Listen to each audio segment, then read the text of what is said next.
दोस्तों, देश की न्याय व्यवस्था पर सवाल उठाना गलत नहीं है, लेकिन जहां उठाना चाहिए वहां इन लोगों की बोलती बंद हो जाती है। आज आपको दिखाऊंगा इस देश में इंसाफ की रफ्तार कितनी तेज है। मसला 1947 का है, मुस्लिम परिवारों से जुड़ा हुआ है और अब जाकर उसमें फैसला आया। जी हां, 77 साल बाद अदालत से फैसला आया। यह हमारे इंसाफ की, यह हमारी जुडिशरी सिस्टम की रफ्तार है।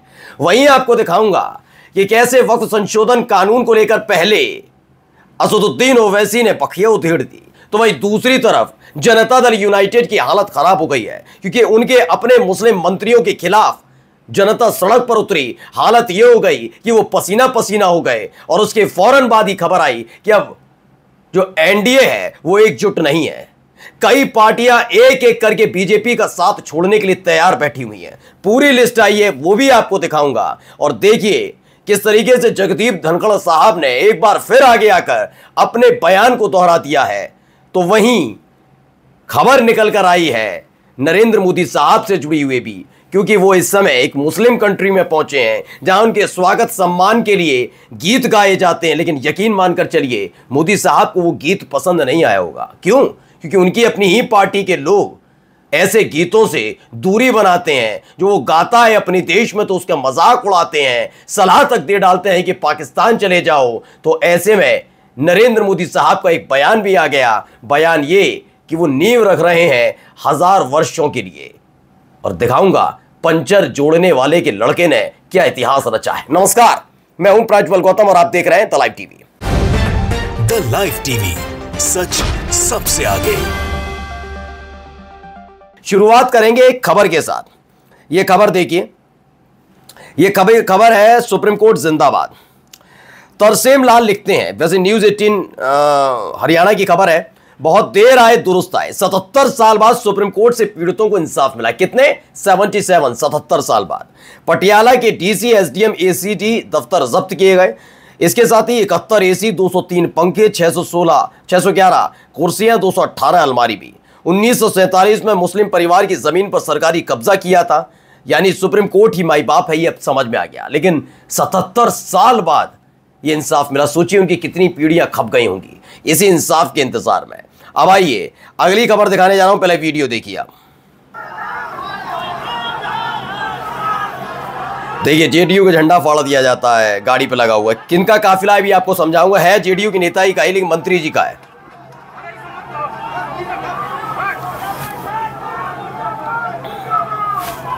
अब आपको समझाता हूं है क्या। खबर है कि नीतीश सरकार में मंत्री हैं जमा खान, सीमा अख्तर लिखते हैं, उनका जमकर विरोध हुआ। वक्फ कानून से नाराज मुसलमानों ने खूब किया हंगामा। मंत्री जी के गृह जिले का यह मामला है, जहां पर भीड़ टूट पड़ी, मुर्दाबाद के नारे लगे, लगातार लोगों में नाराजगी देखी। यहां पर भी अशरफ हुसैन भी वही लिखते हैं, वक्फ बिल से नाराज बिहार के मुसलमानों को गुस्सा इस बार नीतीश सरकार के मंत्री जमा खान पर निकलता हुआ दिखा। मुसलमान जेडीयू से इस कदर नाराज है कि उसके मुस्लिम नेताओं का विरोध अब खुलकर सड़क पर होने लगा है। और इसी ने नीतीश कुमार को अंदर तक हिलाकर रख दिया, क्योंकि इस साल के आखिर में बिहार में विधानसभा चुनाव है। अब आइए असदुद्दीन ओवैसी क्या कहते हैं, जरा सुनिए, क्योंकि नरेंद्र मोदी साहब इस समय के पास बहुत से अनमोल रतन है। बाहर है। पार्लियामेंट में खड़े होकर कहा कि ये मुस्लिम देश में वक्फ नहीं है।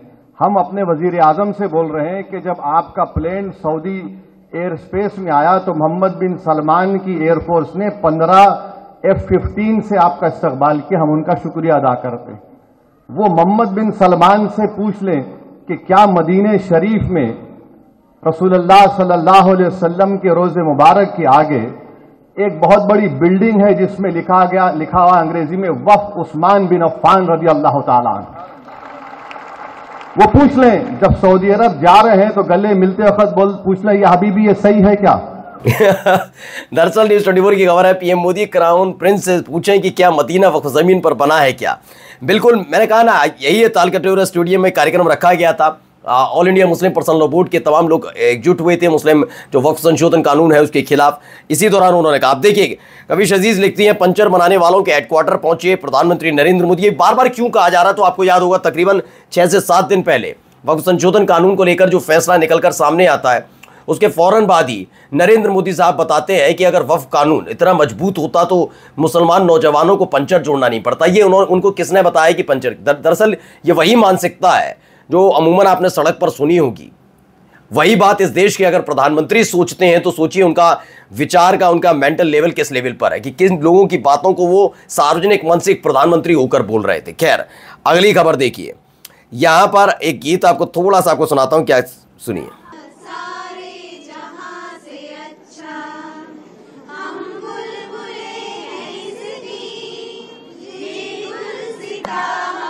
बिल्कुल गुलसिता है हमारा, लेकिन दिक्कत बात है कि ये अल्लामा इकबाल का कौमी तराना है। क्या ये लोग पसंद आ रहा होगा नरेंद्र मोदी साहब को? मैं ये बात इसलिए कह रहा हूं क्योंकि याद करिए कि अल्लामा इकबाल के कई तराने ऐसे हैं जिनको सुनने के बाद खास तौर पर हिंदुवादी संगठन के जो कार्यकर्ता हैं वो स्कूलों के बाहर धरना दे देते हैं। हालत ये होती है कि स्कूल के अंदर बच्चे होते हैं, उसके बाद भी वो लुच्चे ही करने से बाज नहीं आते। कई स्कूल के एग्जाम्पल्स हैं, वो बताते हैं कि इन तरानों के जरिए बच्चों के दिल और दिमाग में उर्दू को लेकर, मुसलमानों को लेकर, इस्लाम को लेकर छाप छोड़ी जा रही है। ये इल्जाम लगे हैं खुल्लम खुल्ला। और ये हिंदुवादी संगठन कौन है? जो एक तरीके से अम्ब्रेला जिनके लिए काम करता है बीजेपी। और अब नरेंद्र मोदी साहब जाएंगे और अल्लामा इकबाल की उसी नज्म को, इसी तराने को गाया जाएगा तो क्या अच्छा लगेगा? क्या अच्छा लग रहा होगा नरेंद्र मोदी साहब को? शायद अच्छा लगे, क्योंकि वो दूसरे की धरती है।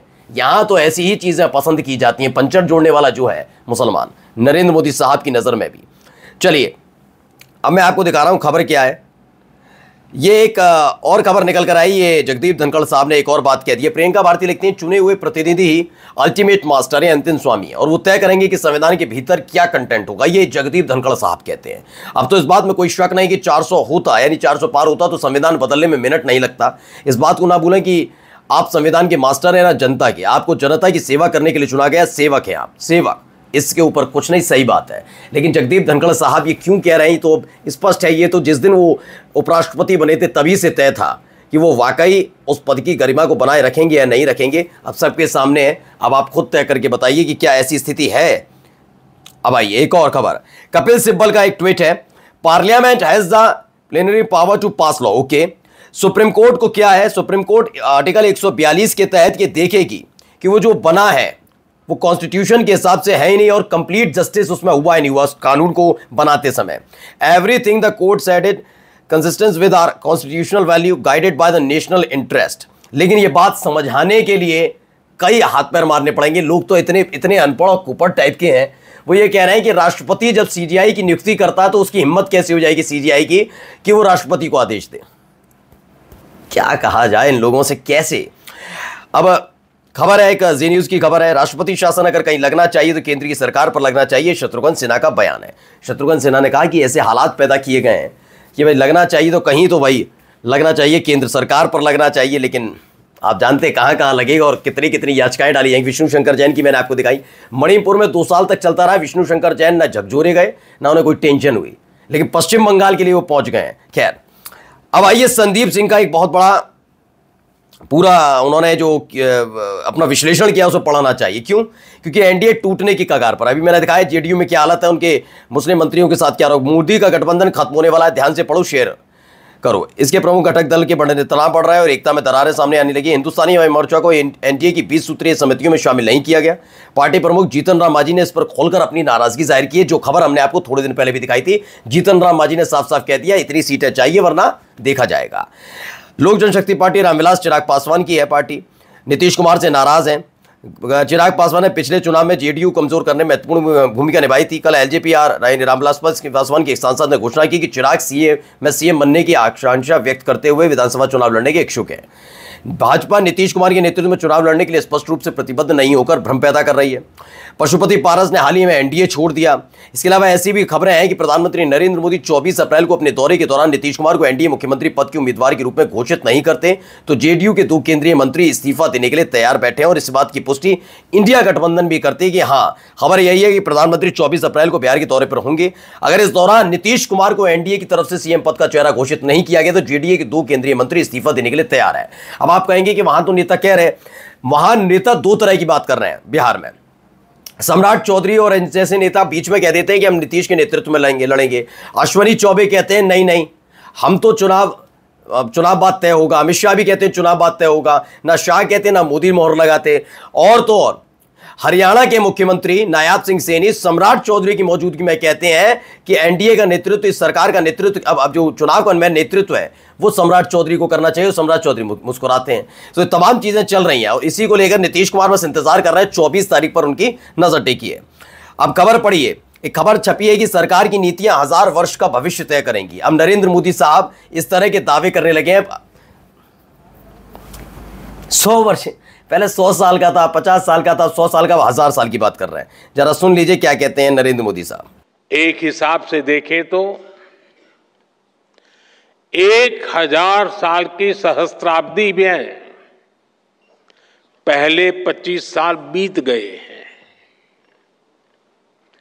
ये नई शताब्दी का 25वां साल है और नए मिलेनियम।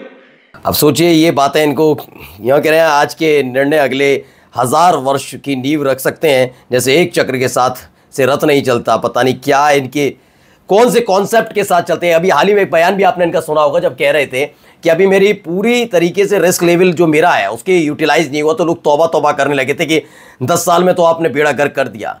अगर आपके रिस्क लेवल को जनता क्यों भुगते, देश क्यों भुगते, लोग सवाल पूछ रहे थे। नरेंद्र मोदी साहब खुद भी लिखते हैं, आज हम जिन नीतियों पर काम कर रहे हैं, जो निर्णय ले रहे हैं, वो देश के 1000 साल का भविष्य लिखने वाले हैं। इन्होंने खुद ही तय कर लिया है। लोग अब आलोचना करने पर भी उतर आए। अब आइए, पंचर जोड़ने वाले का बच्चा क्या करता है, जरा नरेंद्र मोदी साहब जरा सुन लीजिए और देख लीजिए। ये लिस्ट आई है। इकबाल अहमद, इनकी जो रैंक है 9980 यानी 998 है। ये वाकई पंचर जोड़ने वाले के बेटे हैं। खबर क्या है, आवाज। यूपीएससी सिविल परिणाम में 2024 टॉपर्स में 26 मुस्लिम शामिल हैं। ये खबर है, पंचर जोड़ने के वाले बच्चे अब अधिकारी बनकर सामने आए हैं। और आपके वाले क्या कर रहे हैं, मुर्द गालियां बको, मस्जिद पर झंडा लहराओ। रवि यादव लिखते, पंचर लगाने वाले मुस्लिम का बेटा यूपीएससी में चयनित हो गया, 998 रैंक का। ये इकबाल अहमद नाम है और वाकई इनके पिताजी पंचर जोड़ने का काम करते हैं, इस बात की। और देखिए यहाँ क्या हो रहा है, यहाँ तमाशा देख लीजिए, यहाँ ये तमाशा चल रहा है। मेला हमारा है, मेला हमारा है, मेला हमारा है, हमारा है। माँ बाला चुंदरी हमारी है। बंद होगा तो यहाँ से लग रही है, बंद होगी। बिल्कुल सही। यदि मेले में कि है द मुस्लिम खबर है, सहारनपुर देवबंद में मंदिर के पास हुई झड़प के बाद बजरंग दल की एक सभा के दौरान सदस्यों ने मांग की कि मुसलमानों को मेले में भाग लेने से रोका जाए। एक नेता ने जवाबी कार्रवाई करने के लिए 10,000 लोगों को इकट्ठा करने का आह्वान भी कर दिया है। तो एक तरफ इकबाल जैसे लोग हैं जिनका ध्यान सिविल सर्विसेज पर है कि उन्हें पंचर नहीं जोड़ना, और जो शौर्य से कहानियां सुनाते रहते हैं, उनकी नौबत ऐसी आ गई है तो देखना वो पंचर ही जोड़ेंगे। नमस्कार।